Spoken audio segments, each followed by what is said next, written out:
So let's talk about all of the technicians, diagnostic and part fitters, and everybody in the entire team together. How important is to keep that team relationship going?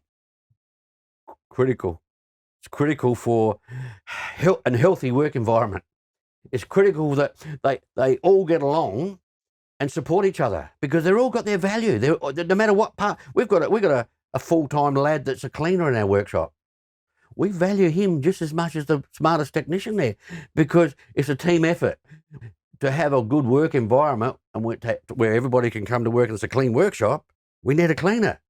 So we can't value him any less or any more, but he's an important part of that whole cog to keep that wheel turning smoothly.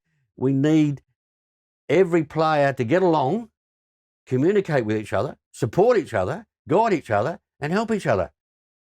And it's a culture you have to develop in a business. It's a culture, and the only way I believe you can do that is to be constantly communicating with your staff and promoting group conversations within your staff.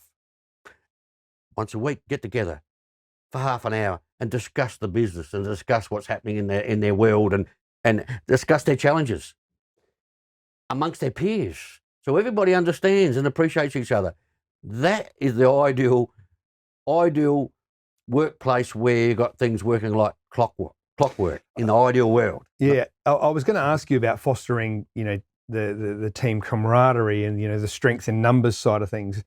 What's the best example you've seen of a workshop fostering that teamwork mentality?